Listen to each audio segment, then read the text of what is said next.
100 preguntas y respuestas para comprender el conflicto colombiano es un espacio para divulgar el conocimiento histórico y promover el sano debate.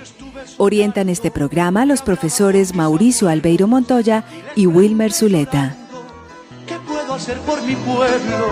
Aquí ya no existe paz, aquí ya no hay libertad, aquí ya no pasa un día sin algo que lamentar.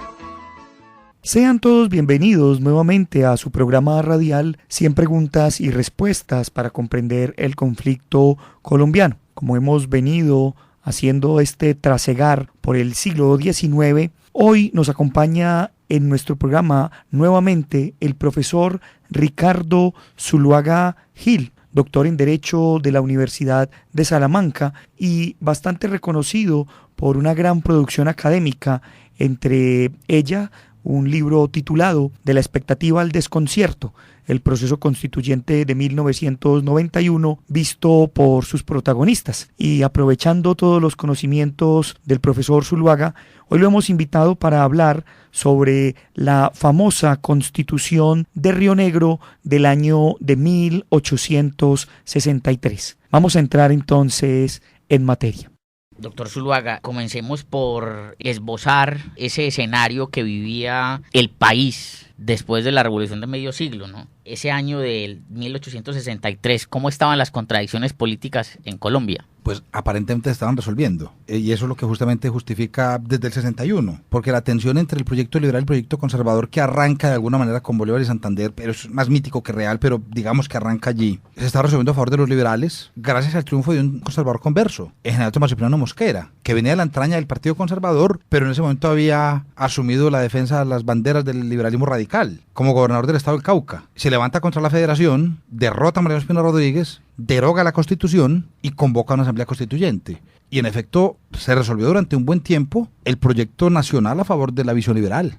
Fueron casi 30 años, con un momento culminante que es el 63, ¿cierto? Entonces uno pensaría pues que en ese momento había un apogeo muy significativo del proyecto liberal en el país, sin duda. Profe, ¿por qué Río Negro como sede de esa Constitución? Hay dos interpretaciones. Eso, yo nunca, la verdad, Mauricio, a pesar de que he indagado mucho, no he encontrado una respuesta clara. Hay dos explicaciones. La primera, el Río Negro, por alguna extraña razón, siempre fue una localidad de gran arraigo liberal. Siempre. Yo he pensado que eso tiene mucho que ver con la familia Córdoba. Es como una hipótesis mía, pero me parece un argumento muy pobre, pues. Llevarla, porque pues, el Popayán era sumamente liberal. La segunda, que puede ser un poco más, es porque las circunstancias de la guerra que todavía se estaba llevando a cabo, la guerra civil que se había en el país, favorecían que Río Negro estuviera muy al margen del teatro de operaciones y facilitaba la llegada, pues, con cierta seguridad y tranquilidad de gran parte de los constituyentes. De todas maneras, Río Negro es una ciudad floreciente, una ciudad muy rica. No es la Río Negro de hoy. Río Negro en ese momento era una ciudad que se equiparaba con Medellín. Casi en el siglo XX Medellín le cogió mucha ventaja, pero era una ciudad muy importante de la República. Repito, con fuerte arraigo liberal. Profe, yo quería ahondar un poco en esa idea porque hay algo que a mí me parece muy interesante como previo a hablar de la Constitución de Río Negro de 1863, y es que este es un contexto de una guerra civil que es la única que ganan los alzados en armas en contra de la institucionalidad. ¿Tiene eso algún efecto en lo que posteriormente será la Constitución y toda esta consolidación? No, yo pienso que es un hecho más circunstancial que otra cosa. Es decir, porque evidentemente hay lo que había curiosamente era una defensa del orden constitucional. O sea, paradójicamente Mosquera estaba encabezando una revolución, pero una revolución en defensa del orden constitucional. ¿Por qué? Porque es que este es un país de paradojas muy extrañas. Resulta que la Constitución Federal de 1858, que es la primera Constitución Federal del país, le toca sancionarla al fundador del Partido Conservador, que era Mariano Espina Rodríguez. Y desde hora y punto, Mariano Espina Rodríguez estuvo en desacuerdo con ese proyecto constitucional. Y como presidente de la República hizo todo lo que estuvo a su alcance por desmontar el modelo federal, tan caro al liberalismo. Esto es lo que finalmente permite el levantamiento de Mosquera y legitima su levantamiento, al que se suman posteriormente el general Juan José Nieto en Bolívar y Eustorgio Salgar en, si no estoy mal, en Santander. Tres estados muy importantes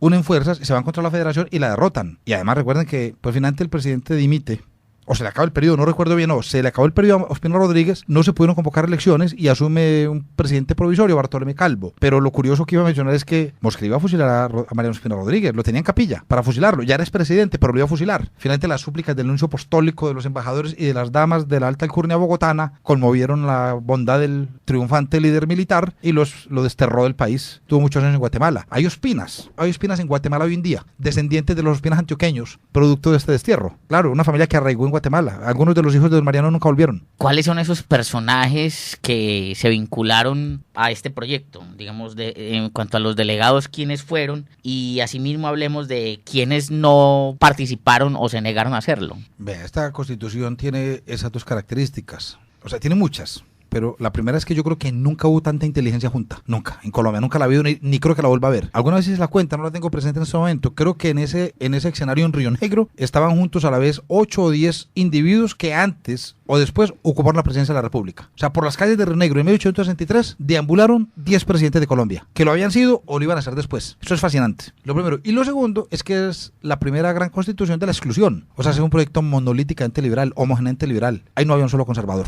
No estaban invitados a esa fiesta, ¿cierto? Y eso se expresa en el texto, pero también se expresa en la profunda reacción conservadora que contra esa constitución hubo, que duró pues casi 23 años y que a la postre la derrotó, ¿cierto? Fue una constitución de la exclusión. Eso creo que fue malo. Siendo un gran texto, un texto el mejor que ha tenido Colombia, ese espurio origen, esa falta de legitimidad en su origen, creo que signó o determinó su destino posterior. Profe, hablemos de las características de esa constitución, la forma de gobierno, el tema de derechos y deberes. Ya un poco usted mencionaba la organización territorial, porque desde este momento, digamos, el país va a cambiar incluso de nombre. ¿Cómo están esas apuestas ahí en esa consolidación ya del texto definitivo? Bueno, lo primero es, la Constitución del 63 es una constitución federal, pero no es la constitución que crea el federalismo en Colombia, lo profundiza. El federalismo nació en Colombia desde 1855, nació a contrapelo de la constitución vigente en ese entonces. Luego se formaliza con la Constitución del 58. Pero precisamente esas complejidades que se dieron desde la presidencia de Mariano Espina Rodríguez llevan a que en el 63 se profundice el modelo federal. Lo que hacen es defender la federación frente a las injerencias arbitrarias del Estado central. Entonces es una constitución profundamente federal, al punto que incurre en un contrasentido. Los estados que hicieron parte de la federación, que eran 9, los Estados Unidos de Colombia, que es el nombre que se le da al país, estaba integrado por 9 estados. Se les llamó estados soberanos. Y es una contradicción en los términos. Un estado, si es soberano, no es parte de una federación. Si es parte de una federación, es porque no es soberano, ¿cierto? Pero sin embargo, llamado estados soberanos. Soberana era los Estados Unidos de Colombia, no era el estado de Antioquia, pero era el estado soberano de Antioquia. Así se proclamaban. Entonces fue un federalismo profundo, que incluso tuvo una disposición que fue muy controversial, y fue que la Constitución le prohibió al Estado central, a los Estados Unidos de Colombia, mantener un ejército permanente, mientras que los estados sí podían tener una guardia permanente. O sea, eso dio la paradoja de que aquí los estados pudieran tener un cuerpo armado permanente y el Estado central no, y además al Estado central se le prohibió expresamente intervenir en las diferencias y los conflictos que hubiese entre los estados. Por eso los estados se hacían la guerra entre ellos. Y hubo varias entre Antioquia y Cauca, por ejemplo, que eran dos proyectos, Antioquia muy conservador y Cauca muy liberal, ¿cierto? Entonces, y el Estado central tenía prohibido intervenir. Ese es el primer rasgo. El segundo rasgo fue la disminución notoria del poder presidencial. Eso es muy interesante. El presidente era elegido únicamente para periodos de 2 años. No era reelegible, inmediatamente por lo menos. Y lo más importante, todas las designaciones que producía tenían que ser confirmadas por el Senado. Él no tenía facultad de nombrar a nadie si el Senado no le confirmaba, siguiendo el modelo norteamericano que así es en la actualidad. Y súmese a ello que no nombraba gobernadores porque no lo sabía, eran presidentes de cada estado que eran elegidos por cada estado. Entonces el presidente era una figura casi decorativa. Y el tercero, por el que es más conocida esta constitución, el rasgo más notable de ella, es el catálogo de derechos, algo excepcional. Incluso nuestra actual constitución palidece frente a lo que dijo ella. Lo primero fue lo que tiene que ver con la libertad de cultos. Es la única constitución que ha expulsado a Dios del texto, la única. La actual, invocando la protección de Dios, dice la actual. La del 86 decía, el nombre de Dios fuente de todo poder. La del 63 decía, el nombre del pueblo soberano. Y por ninguna parte mencionó a Dios. Estableció un régimen absoluto de separación de iglesia-estado. Absoluto. Y luego en derechos individuales, y esto es un dato interesantísimo, me lo cogí en la Feria de Guadalajara, en un libro que me encontré. La Constitución del 63 prohibió la pena de muerte. No fue el primer país del mundo en hacerlo, pero si nosotros tuviéramos vigente esa prohibición hoy, seríamos el país con el más largo periodo de prohibición de pena de muerte. ¿Por qué? Porque otros que lo habían hecho que Colombia la reintrodujeron posteriormente, como Colombia lo hizo también. Nosotros perdimos ese mérito. ¿Saben quién lo tiene? Venezuela. Colombia prohibió la pena de muerte en mayo del 63, en su constitución de mayo del 63, pero la restableció en 1886. En cambio, Venezuela la prohibió en agosto de 1863 en otra constitución y hasta hoy nunca la volvió a restablecer. El país del mundo que hoy tiene la más larga tradición de prohibir la pena de muerte es Venezuela. Hubiéramos podido ser nosotros con la del 63. La del 63 también determinó algo muy interesante. La pena máxima imponible por horrendo que fuera el crimen eran 10 años. Una constitución muy humanitaria. Hoy tenemos penas hasta de 60 años en Colombia. Ya dijo 10 años máximo. Y la más extravagante y la más simpática, y fue que permitió o concedió libertad absoluta para fabricación, comercialización y porte de armas, siguiendo también la tradición norteamericana. Ese es un derecho que es muy caro a los norteamericanos, está muy en la esencia de su sistema constitucional. Aquí también hablando de libertad de prensa, que era casi absoluta, ¿cierto? En materia de libertades, por eso aquella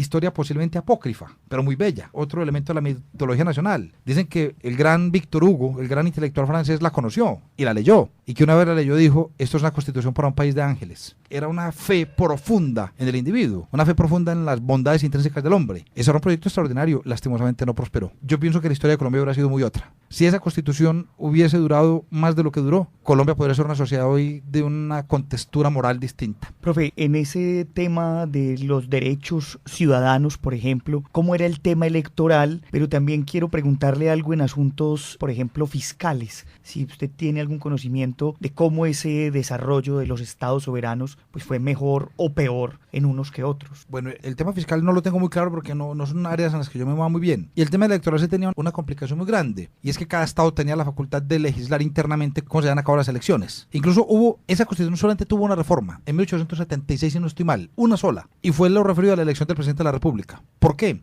Porque resulta que cada estado determinaba la fecha de la elección. Entonces ya se sabía, no es que en Santander ganó fulano, porque se hacían en distintos momentos. Entonces reformaron la constitución para indicar que la elección del presidente se haría en todos los estados en un mismo día. Fue lo único, para evitar pues perturbaciones y deformaciones del proceso electoral. Pero tenía esa dificultad que cada estado determinaba. Ahora, en lo electoral, obviamente seguía lo del siglo XIX. El voto seguía circunscrito a los varones mayores de 21 años. Por más que fuera casi universal, esa universalidad era exclusivamente masculina. Profesor, quería preguntarle lo siguiente. Antioquia siempre destaca mucho sus logros desde el siglo decimonónico hasta hoy. ¿Qué podría usted percibir o contarnos sobre ese logro de la Constitución de Río Negro? ¿Cómo se exalta, cómo se reivindica o cómo se cuenta esa historia para los antioqueños hoy y para Colombia? Hay varias cosas. Lo primero es que es muy particular. Esa Constitución era tan bondadosa que los antioqueños montan un proyecto conservador aquí, al amparo de la Constitución. Claro, y eso cabía perfectamente. Una Constitución liberal puede permitir un proyecto conservador. Cuando se expide la Constitución, aquí entra a gobernar un presidente muy joven, liberal, Pascual Bravo, 24 años. Pero a la par los conservadores se levantan, encabezados por Pedro Justo de Río,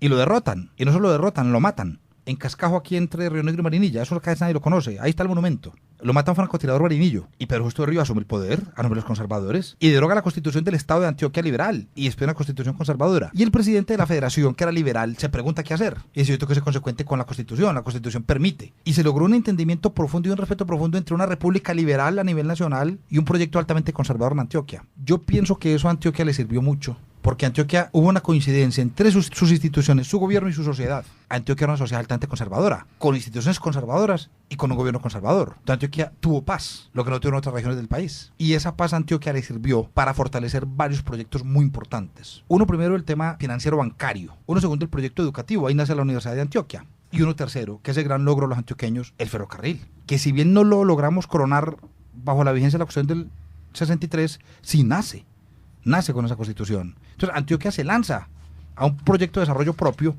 es al amparo de esas libertades que da la Constitución del 63. Yo creo que Antioquia fue la región que mejor lo supo leer. La Escuela de Minas, por ejemplo. Lo que es la Facultad de Minas era la Escuela de Minas que fundaron los antioqueños. ¿Para qué? Para desarrollar y estudiar mejor su desarrollo minero y metalúrgico, ¿cierto? Eso es un logro antioqueño muy significativo. La Escuela Normal, ¿cierto? Se crean muchas instituciones al amparo de la Constitución Federal que van a ser como el soporte del desarrollo posterior de los antioqueños. Yo eso lo reivindico siempre mucho. Profe, ¿cuál es la reacción de la Iglesia frente a esta Constitución? Usted ya nos decía algo, pero la reacción va a ser tal que luego vamos a tener otra guerra civil posterior que será la llamada guerra de las escuelas o de los curas y los obispos. ¿Cómo reacciona la Iglesia y qué acciones propende? Lo que pasa es que el problema hay tres formas de entender la relación Iglesia-Estado. Una que es la natural, que es un Estado laico, separación de potestades, respeto por la conciencia y la libertad de cultos, que es más o menos la que tenemos hoy. Una segunda, que es sometimiento del Estado a la Iglesia, que es lo que en muchos momentos de la historia de Colombia ha habido. Y una tercera, que fue la que se dio en el 63 y que es muy mala, tan mala como la anterior, que es el sometimiento de la Iglesia por parte del Estado. Entonces, realmente el proyecto liberal fue más allá. O sea, fue más allá de establecer el matrimonio civil, por ejemplo, la educación laica, fue más allá de eso.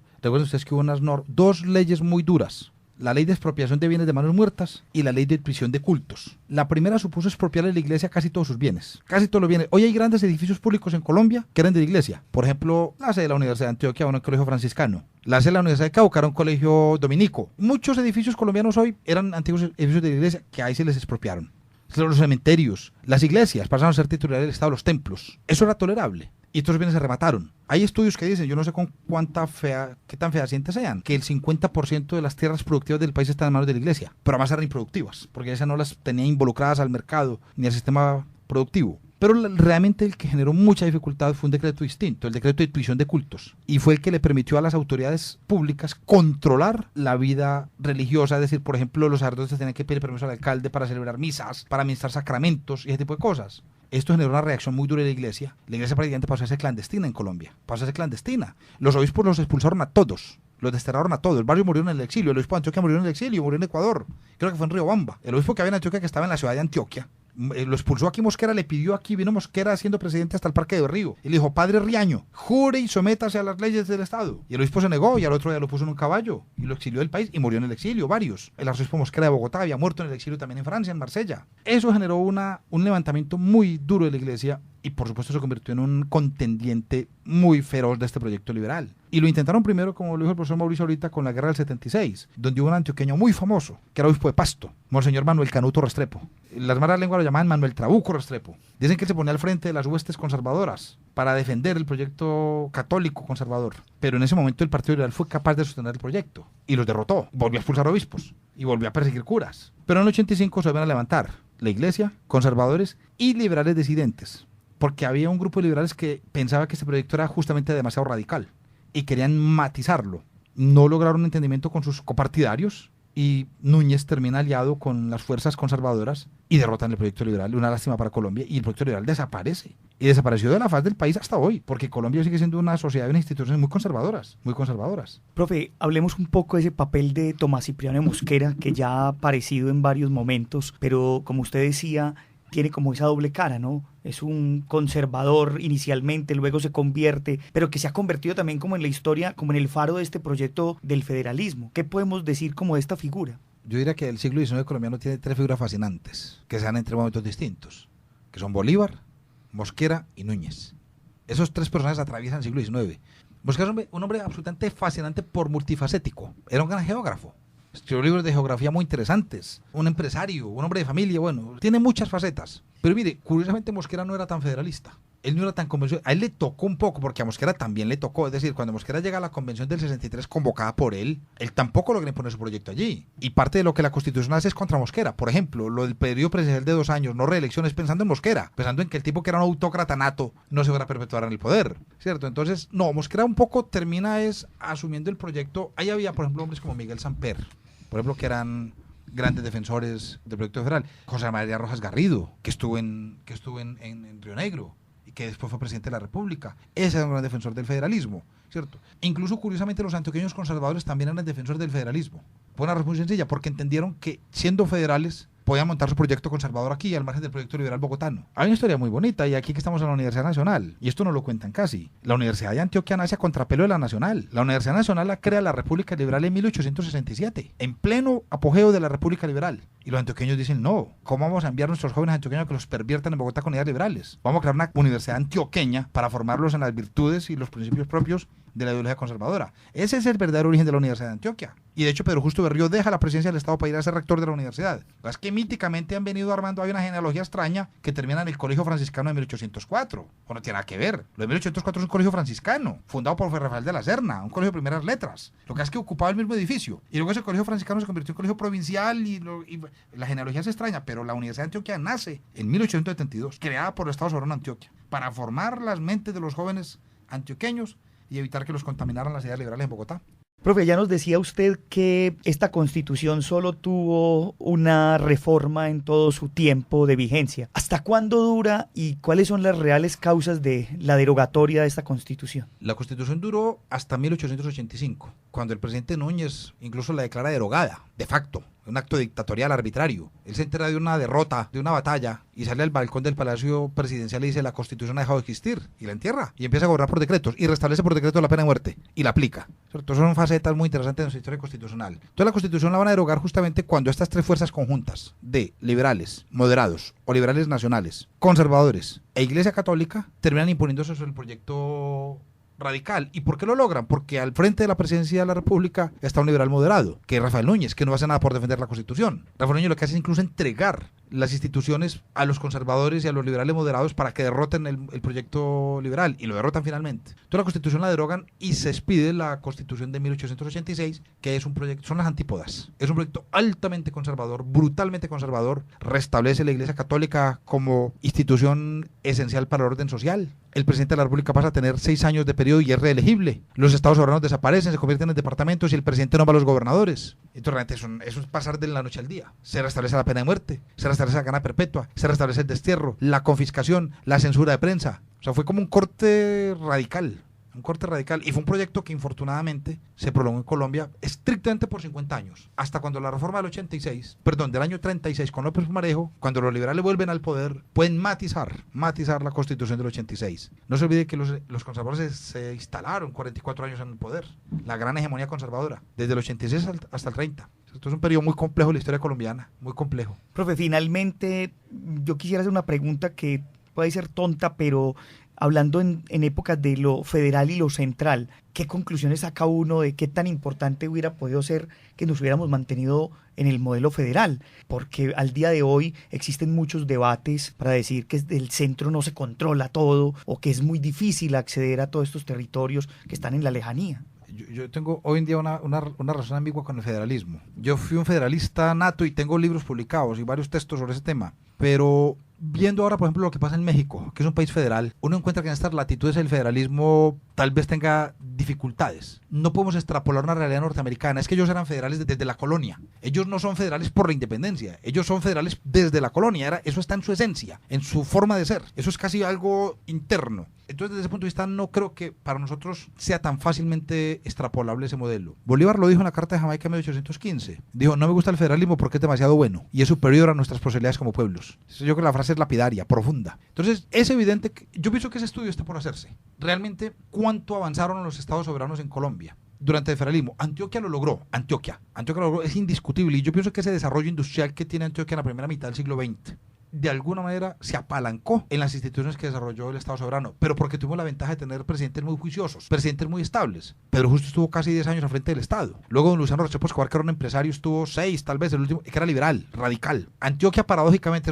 es que este es un país lleno de paradojas. Uno podría contar la historia de Colombia a partir de paradojas. Antioquia, que era el epicentro del conservatismo, terminó siendo el Estado radical liberal que defendió la cuestión del 63, porque el presidente del momento, don Luciano Restrepo Escobar, era liberal radical. No lo impusieron. A los antioqueños nos derrotan. En 1878 nos derrotan los liberales caucanos y nos imponen constituciones liberales. Y hubo gobernadores caucanos, Jorge Isaacs, Julián Trujillo, el general Rengifo. Aquí hubo gobernadores caucanos liberales. Hay una mitología muy bonita alrededor de eso, un episodio muy simpático de nuestra historia antioqueña. Profe, y cierro preguntándole esto, qué pena el caso del Cauca, porque el caso del Cauca es mucho más trágico, incluso territorialmente hablando. Mira, Mauricio, yo algún día le dije, cuando fui decano en la Universidad Javeriana en Cali, yo tenía un profesor que era de Popayán. Y un día estábamos hablando de estos temas y lo miré y le dije, no se le olvide que ustedes perdieron la guerra. ¿En qué sentido? El Cauca era la gran entidad territorial del país y era el gran epicentro del liberalismo radical. Paga un precio gigantesco, lo desmantelan. Nace Nariño, nace Huila, nace el Valle, nace el Quindío. Son territorios que le sacan para destruir precisamente la potencialidad económica, política y militar de ese gran territorio. En cambio, Antioquia, por su mentalidad conservadora, pasó indemne con la Constitución del 86. Mira este dato, nos quitan Caldas, pero nos entregan Urabá, nos compensan con Urabá. Usted mira el mapa de Antioquia del siglo XIX y es coincidente casi plenamente con el mapa de Antioquia del siglo XXI. Usted mira el mapa del Cauca del siglo XIX y no tiene nada que ver. Y hoy Antioquia es un departamento muy rico. El Cauca hoy que determina... Mira este dato, profesor Mauricio. Cauca ha tenido 11 presidentes en toda su historia. 9 en el siglo XIX, 2 en el siglo XX. Antioquia ha tenido 10 presidentes en su historia. 2 en el siglo XIX, 8 en el siglo XX. O sea, se movió el meridiano del poder político en el país, de Popayán para Medellín. Y eso está referido a las preferencias políticas. Los caucanos eran liberales, Antioquia era conservadora. Con esto entonces terminamos nuestro programa del día de hoy. Agradecemos infinitamente al profesor Ricardo Zuluaga Gil por acompañarnos en nuestro programa. Agradecemos a la Universidad Nacional por este espacio que nos brinda, a Jorge Benjumea en el máster y a ustedes los invitamos para que sigan escuchando su programa 100 preguntas y respuestas para comprender el conflicto colombiano. Hasta pronto. 100 preguntas y respuestas para comprender el conflicto colombiano es un espacio para divulgar el conocimiento histórico y promover el sano debate. Orientan este programa los profesores Mauricio Albeiro Montoya y Wilmer Zuleta. ¿Qué puedo puedo hacer por mi pueblo? Aquí ya no existe paz, aquí ya no hay libertad, aquí ya no pasa un día sin algo que lamentar.